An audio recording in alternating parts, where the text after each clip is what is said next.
한 번은 무릎에 상처가 났는데 머큐로 크롬을 직접 발라보라는 것이었다.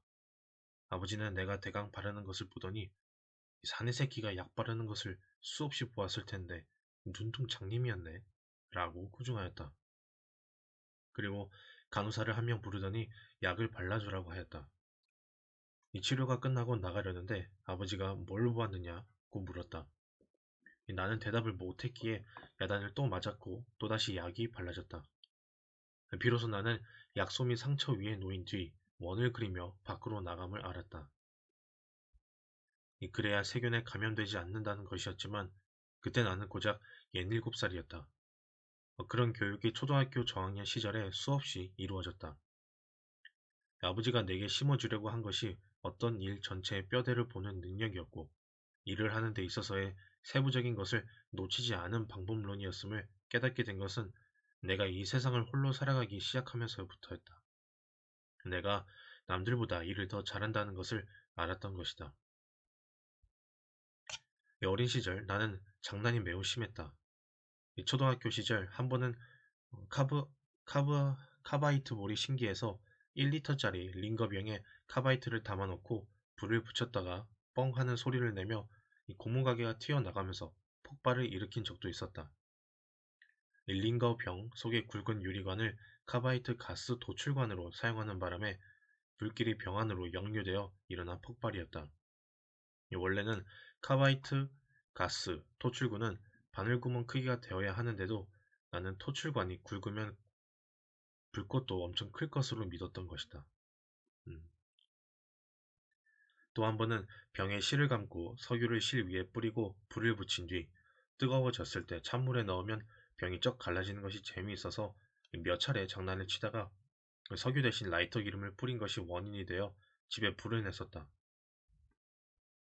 흰색 양적물 덩어리를 박하사탕인 줄로 알고 먹었다가 위를 세척하는 등의 소동이 일어난 적도 있다.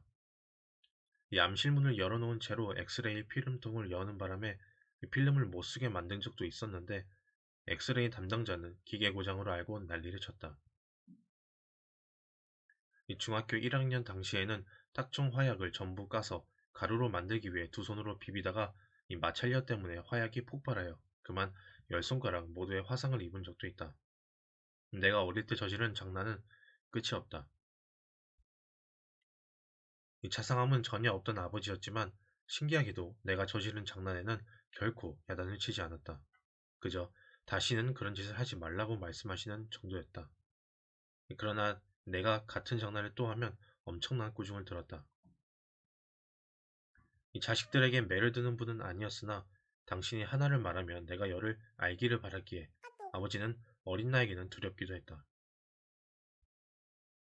언제나 나를 가르칠 때마다 빠지지 않는 서두는 사내 새끼가 였다. 지금도 내 귀에는 아버지의 강한 북한 사투리가 생생하다.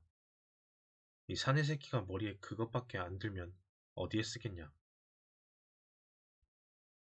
아버지와 대화다운 아버지와 대화다운 대화는 나눠보지 못하였다.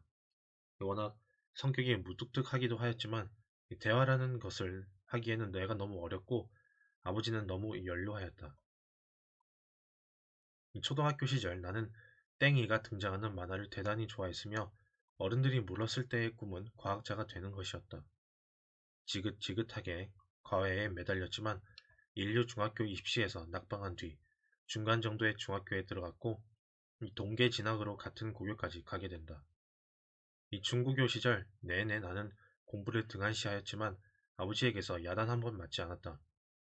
고등학교에서 문과와 이과로 나누어질 때 어느 것이 좋겠냐고 여쭙자 답변은 그저 기술자가 되라는 것뿐이었다. 이 기술자만이 세상이 바뀌어도 살아남는 것이었고 의사도 기술자라는 것이었다. 이 영화 쉰들러 리스트에서 독일 나치군이 유대인 기술자들을 살려주는 장면을 보았을 때 나는 아버지가 생각났다. 아버지가 내게 해준 또 다른 말은 돈을 벌려고 의사나 변호사가 되면 안 된다는 것이었다. 실제로 아버지는 자신이 의사이면서도 다른 의사들을 의세라고 부르고 변호사를 변호세라고 부르곤 했는데 여기서 새는 새끼의 준말이었다. 같은 의사였던 내 친구의 아버지가 병원 건물을 수리하고 간판을 네온사인으로 달고 대기실을 화려하게 만든 것을 보곤 내가 아버지에게 우리는 왜 그렇게 안 하느냐고 물었을 때 아버지는 이 병원은 환자를 치료하는 곳이지 여관이 아니다 라고 하면서 병원이 화려하면 결국 환자들에게 손해가 된다는 것을 내게 가르쳤다. 의사라는 직업을 돈 버는 것과는 거리가 먼 것으로 생각하였기 때문인지 아버지는 별도의 돈 버는 사업에 관심이 많았다. 그래서 수술할 때 조명 역할을 하는 무용등을 제조하여 다른 병원들에 판매하기도 하였고, 간척지 사업을 하기도 했다. 하지만 내가 기억하기로는 성공한 것은 별로 없었던 것 같고, 사기만 잔뜩 당할 뿐이었다. 아버지가 또 내게 해준 말은 많이 배운 높은 사람이 되었을 때 세상이 바뀌면 죽는다는 것이었다. 일제시대, 공산치하, 6.25, 4.19, 5.16 등을 5.16 등을 거치며 세상이 여러 번 뒤집히는 것을 체험하면서 이 고위 관리들이 고초를 겪는 것을 보고 내리신 결론이었다.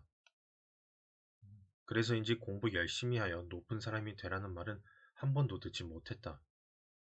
재판에 휘말리며 고생을 하였지만 이 검사나 변호사가 되라는 말도 없었고 단 한 번도 당신의 직업인 의사가 되라는 말도 하지 않았다. 그저 내가 아주 어릴 때부터 병원 대합실에서 노는 것을 허락하고 수많은 수술 장면들을 보여주었을 뿐인데 의사가 뭘 하는지 잘 보아라 정도였지 단 한 번도 내겐 느낌 같은 것은 묻지 않았다.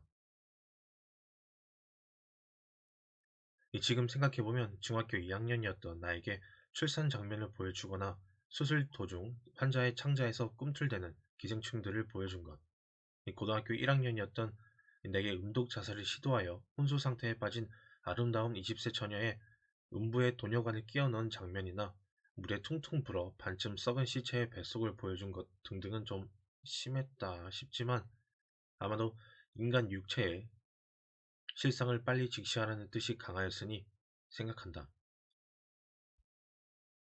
심지어 성병에 걸려 절단한 성기를 포르말린 병에 집어넣고 내게 구경시키며 성교육을 시킨 사람도 아버지였고 매독균이 최장 10년 이상 잠복기를 갖는다는 것을 가르쳐 주신 분도 아버지였다. 하지만 병원 놀이터에서 육체의 실상만 알게 된 것은 아니었다. 나는 60년대 그곳에서 학교에서 배운 많은 것들이 생구라라는 것도 알게 되었다. 초등학교 교과서에서 늙은 할머니가 길을 안전하게 건너가도록 도와주는 민중의 지팡이로 묘사된 경찰은 교통사고를 당해 피를 흘리는 환자를 병원에 데리고 왔지만 돈 봉투를 받지 못하면 다른 병원으로 데려가는 모습도 내게 보여주었다. 교사들은 지극히 고마운 분들로 교과서에는 묘사되어 있었으나 육성회 회장이던 아버지에게 찾아온 그들의 모습은 전혀 딴판이었다. 문관의 재앙으로 교과서에 나오던 기자들은 병원에서 환자 한 명이 죽으면 벌떼같이 모여들어 돈봉투를 받아가던 사람들이기도 하였다. 법과 정의를 지킨다는 검사와 변호사와 판사들을 어머니나 아버지가 재판 문제로 만나러 갈 때는 언제나 그 명칭 뒤에 새끼라는 수식어가 붙어 있었고 보자기에는 현금 다발이 가득 담겨 있었다. 미국 유학을 마치고 온 의사 부부 중 여의사는 내가 보기에는 너무나도 아름다운 여인이었음에도 불구하고 이 남편 의사는 자신의 신분과는 전혀 맞지 않는 여자와 외도를 하고 이혼을 하였다. 키스는 아름다운 사랑의 표식이라지만 키스하면서 남자에게 혀를 물려 잘린 혀를 들고 입 주변에 온통 피를 흘리며 온 창녀도 있었다. 아버지는 나이 어린 나에게 이러한 인간의 짓거리들을 직감적적으로 모조리 보여주었다. 돌이켜보면 이런 모든 것들을 초등학교 시절에 보면서 나는 삶의 더러운 실상과 인간의 사랑과 증오마저도 조금은 엿보았던 것 같다. 벽에 난 구멍을 통해 옆방에서 일어나는 일들을 실제로 엿보았던 주인공이 바로 그런 내용을 상상하여 소설로 발표한 소설가에게 당신의 소설은 실상과 다르다고 면박을 주는 앙리 바르비르의 소설 지옥은 그래서 내게 각별한 의미가 있었다.